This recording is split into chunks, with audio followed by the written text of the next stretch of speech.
vraiment la partie zone à risque.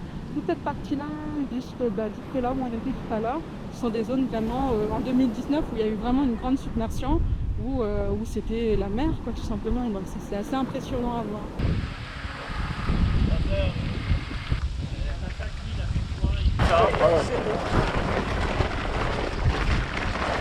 On est vraiment sur un site exceptionnel, dans le sens où le littoral du plateau des Guyanes est un littoral unique au monde parce qu'il est lié aux bancs de base de l'Amazone. C'est-à-dire que les sédiments de l'Amazone partent dans l'Atlantique, 20% sont rabattus le long des côtes et naviguent du Brésil jusqu'au Venezuela à 2 à 3 km par an à peu près. Et ici, on est à l'estuaire de deux fleuves, le Maroni et la Mana. Ces bancs de vase, c'est quand ils viennent, après ils sont colonisés par un arbre, le palétuvier, c'est Avicennia. D'accord. Et là, on peut avoir, une fois que la vase est positionnée, on peut avoir la forêt qui se développe sur la mer de 200 mètres par an à peu près. D'accord. Donc ça va très vite. Et par contre, ça part à la même vitesse. Donc c'est pour ça qu'on a un littoral très très dynamique qui est unique au monde. Quand on a eu la première submersion en 2019, on a demandé à l'État et au BRGM ce qui était possible de faire.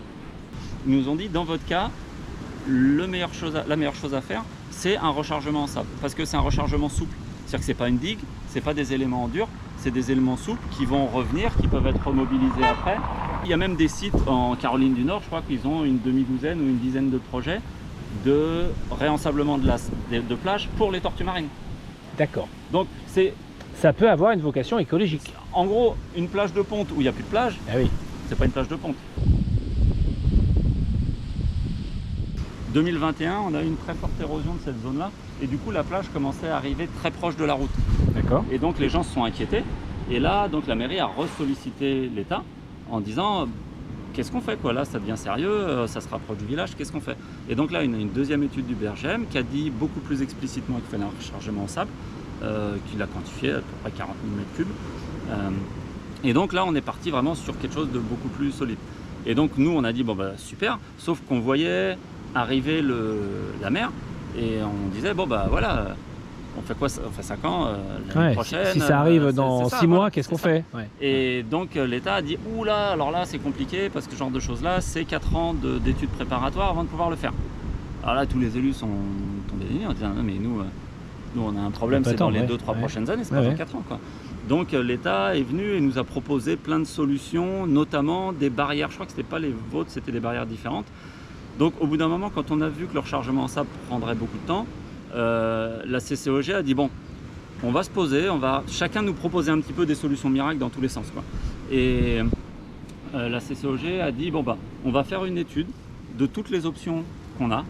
Ils ont fait un appel, ils ont fait un marché, c'est Artelia qui a gagné le marché. D'accord. Et qui a fait l'étude à peu près de tout ce qui était possible, de la digue à le rechargement en sable, des pales planches, donc un avis technique indépendant avec voilà, toutes les solutions possibles, envisageables. Voilà. Et un peu la solution privilégiée, ça a été de dire bon bah pour l'érosion, le mieux c'est le rechargement en sable de la plage, ce qui vous permettra de gagner du temps en cas d'érosion forte. Pour la submersion, le mieux c'est de mettre une digue amovible. Une digue amovible.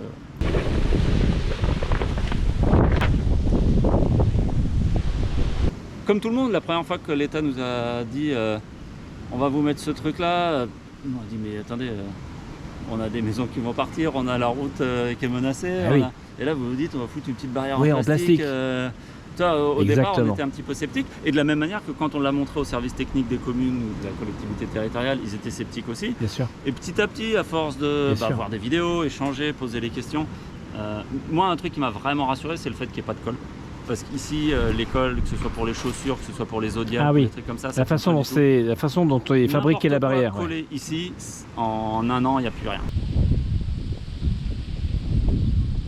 Pour l'instant, tout ce qu'on observe là, c'est pas lié ou très très peu au changement climatique.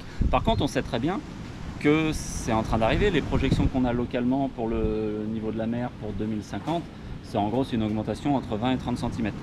On soupçonne que si on a 25 cm d'eau en plus dans 25 ans, ça ne va pas arranger notre situation en termes de submersion marine. Donc pour l'instant, on est surtout sur des problématiques régionales, Mais on sait qu'on est aussi dans cette dynamique mondiale avec une augmentation du niveau de la mer. La première partie, c'était de répondre aux urgences liées à l'érosion et à la submersion. Oui. La deuxième partie, ça va être de réfléchir avec la population à comment on se prépare à un éventuel déplacement. Donc l'idée, c'est de voir comment on adapte l'habitat, est-ce qu'on se trouve des zones de relocalisation, comment si on se relocalise, on ne fait pas juste prendre une maison et la mettre ailleurs, mais on recompose un village, on recompose voilà, un endroit où il est agréable de vivre. Sur les questions après, typiquement de revégétalisation de la plage si on gagne du sable ou Bien des choses sûr, comme ça, bien sûr. là ce sera des choses à vraiment construire avec des travaux participatifs avec les habitants, avec discuter des essences qui leur semblent pertinentes, de voir comment ils envisagent la plage devant chez eux, si on est parti pour gagner ce qu'ils veulent un terrain de foot, ce qu'ils veulent des arbres fruitiers. Parce qu'il y avait un terrain de foot là. Là, c'était le terrain de foot là. Oui.